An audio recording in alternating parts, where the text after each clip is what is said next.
Hai guys, kalian tahu gak apa itu masa remaja? Dan apa saja masalah-masalah kesehatan reproduksi yang bisa terjadi di masa remaja ini? Kalau belum tahu, tonton video ini sampai akhir ya. Apa sih masa remaja itu? Masa remaja sering disebut dengan masa adolensi, yakni masa remaja menuju masa kedewasaan. Masa adolensi ini juga disebut sebagai masa physiological learning dan social learning, yang berarti pada masa ini remaja sedang mengalami suatu pematangan fisik dan sosial. Dalam pematangan sosial, remaja harus menghadapi proses belajar mengadakan penyesuaian diri atau adjustment pada kehidupan sosial orang dewasa secara tepat. Masa remaja terbagi beberapa tahapan. Tahapan masa remaja awal dimulai pada usia 12-15 tahun yang memiliki ciri khas antara lain: ingin bebas, lebih dekat dengan teman sebaya, lebih banyak memperhatikan keadaan tubuhnya, dan mulai berpikir abstrak. Masa remaja pertengahan dimulai pada usia 15-18 tahun yang memiliki ciri khas antara lain: mencari identitas, timbulnya keinginan untuk kencan, mempunyai rasa cinta yang mendalam, mengembangkan kemampuan berpikir abstrak, berkhayal tentang aktivitas seks. Tahapan masa remaja akhir dimulai pada usia 18-21 tahun yang memiliki ciri khas antara lain: pengungkapan identitas diri, lebih selektif dalam mencari teman sebaya, mempunyai citra jasmani dirinya, dapat mewujudkan rasa cinta yang mendalam. Fase masa remaja. Prapubertas. Pada masa ini, insting-insting seksual ada dalam keadaan lemah, sedangkan perkembangan anak dalam keadaan paling kuat progresif. Masa erotik pada seks, yaitu totalitas dari kompleks gejala seksual yang berkaitan dengan masa cinta, sifatnya belum akut, karena memang belum terdapat kematangan seksual. Masa pubertas merupakan masa yang dilanjutkan oleh masa adolescensi, yang disebut dengan masa puber lanjut. Masa pubertas tidak dapat dipastikan kapan dimulainya dan kapan berakhirnya. Proses kematangan organ tubuh yang terjadi pada masa pubertas adalah kematangan seksual. Adolensi. Pada masa ini remaja mulai bersikap kritis terhadap objek-objek yang berkaitan dengan dirinya, mampu membedakan dan menelaah hal yang terkait dengan lingkungan eksternal sebagai pengalaman yang ingin dicoba juga sebagai bentuk eksistensi diri. Ciri-ciri masa remaja. Adanya perubahan seperti suara yang lebih berat, kulit yang mulai berkeringat dan berjerawat, keringat mulai berbau, mengalami mimpi basah pada laki-laki dan menstruasi pada perempuan. Mulai senang mengobrol dengan teman dibandingkan orang tua.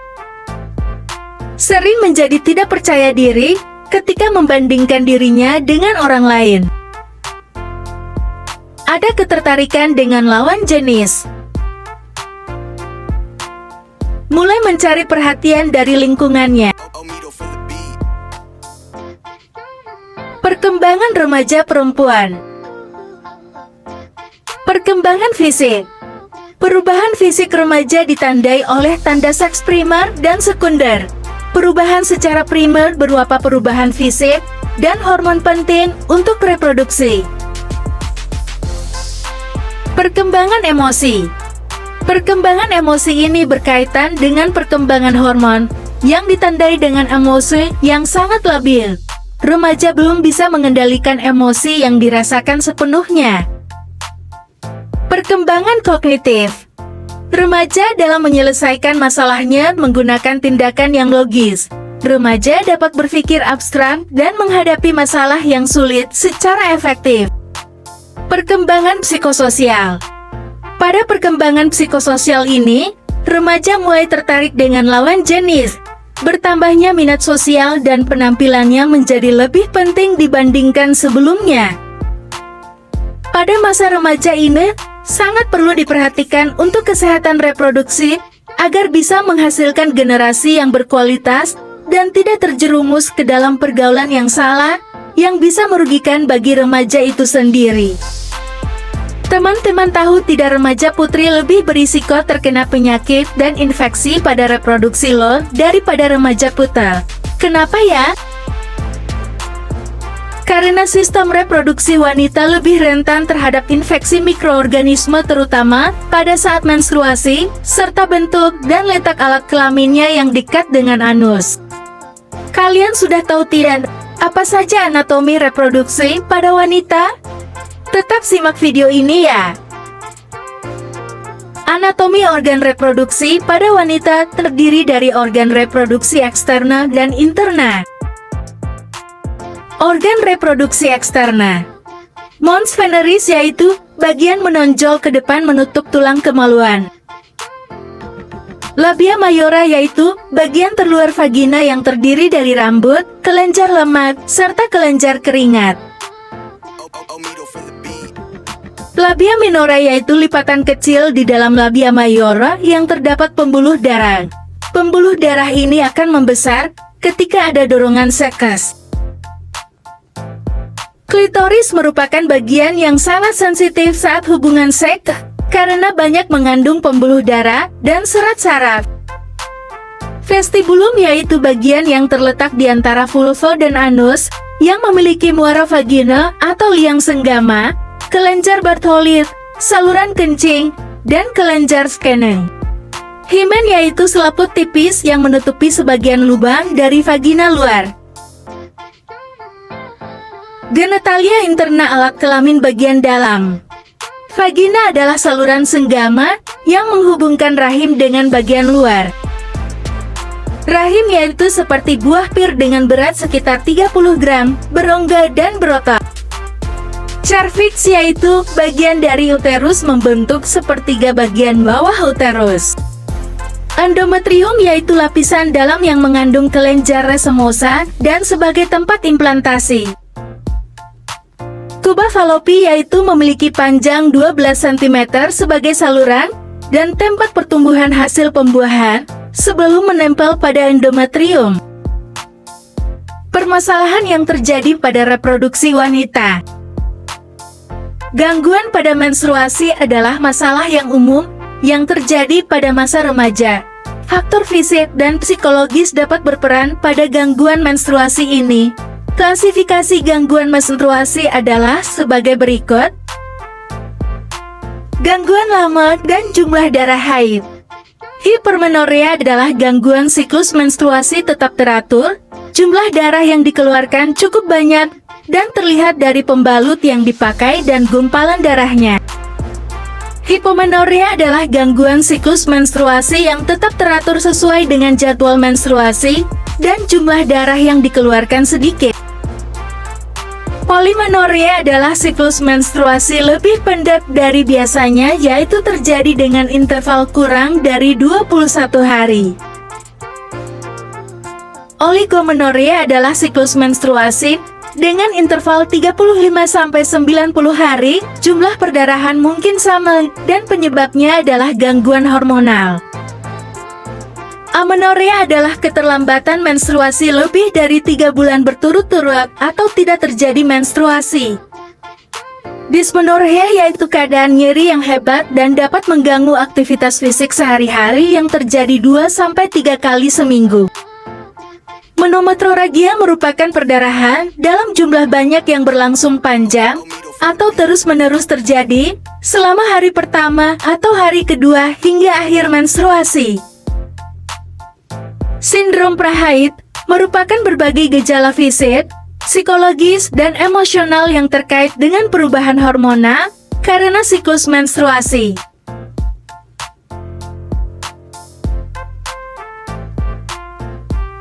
Penyakit menular seksual PMS adalah penyakit menular yang disebabkan oleh bakteri, virus atau protozoa yang ditularkan melalui hubungan seksual melalui vagina, mulut, atau anus. PMS ini juga merupakan penyakit umum yang dapat menyebabkan kematian dan kesakitan di seluruh dunia. Menurut data World Health Organization (WHO) menyatakan remaja kini memiliki jumlah gejala PMS tertinggi dibandingkan kelompok umur lainnya. 1 dari 20 remaja terjangkit penyakit menular seksual setiap tahunnya, sementara hampir separuh kasus HIV menyerang remaja di bawah usia 25 tahun.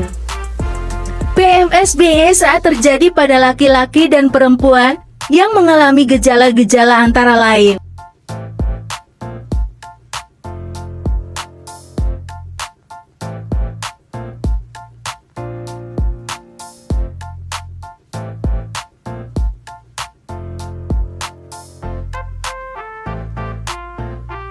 PMS dapat menimbulkan dampak kesehatan yang sangat berbeda tergantung pada jenis PMS dan tingkat keparahannya. Berikut dampak PMS yaitu 1. Infertilitas dan gangguan kehamilan. Beberapa penyakit menular seksual, seperti chlamydia dan gonor pada wanita, dapat menyebabkan infeksi pada area reproduksi, sehingga menyebabkan kemandulan atau kesulitan untuk hamil. 2. Penyakit radang panggul.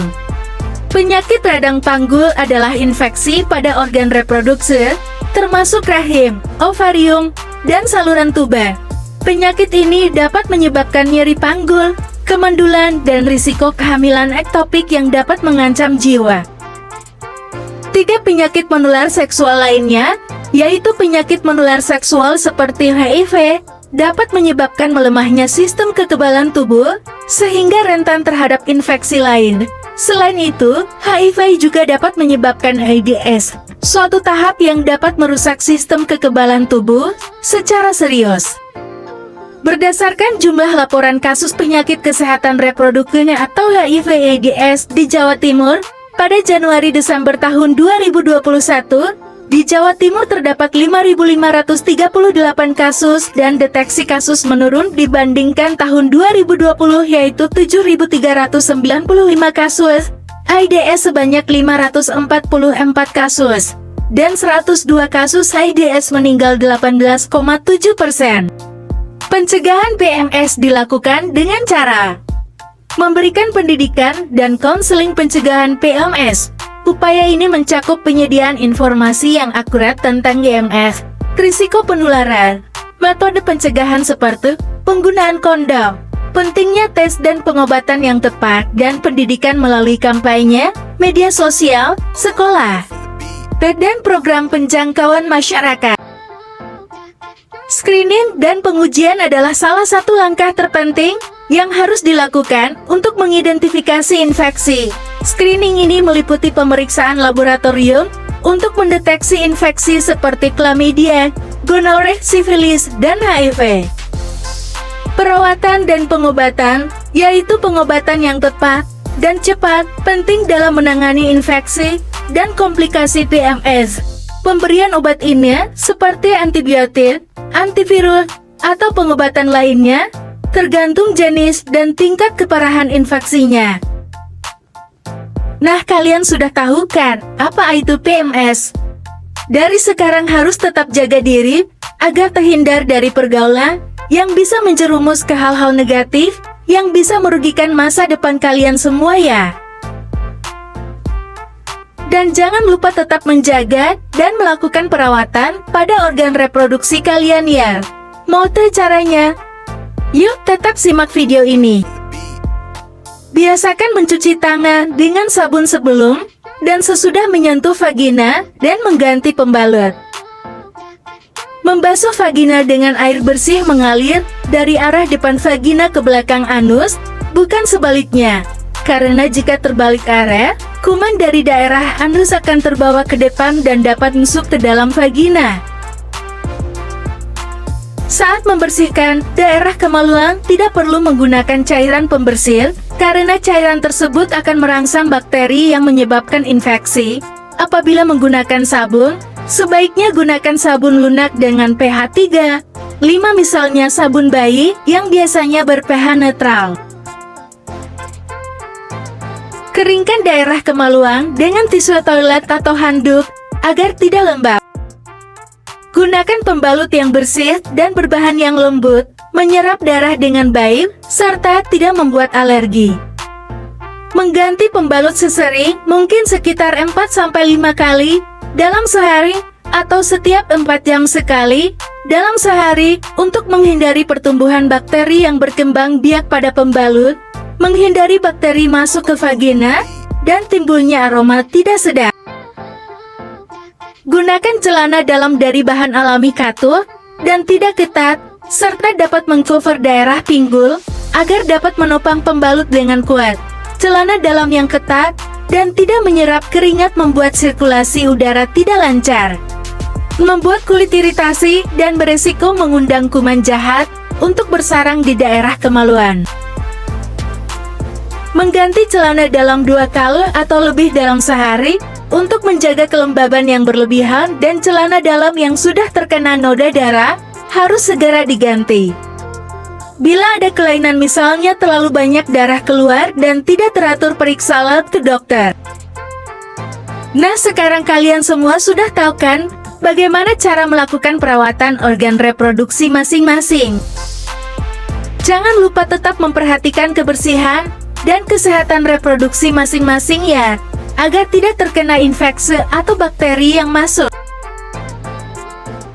Dan apabila terdapat masalah atau keluhan pada organ reproduksi, jangan takut untuk memeriksakan ke fasilitas kesehatan, karena mencegah lebih baik daripada mengobati. Tetaplah jagalah kesehatan, seakan-akan kamu akan hidup abadi.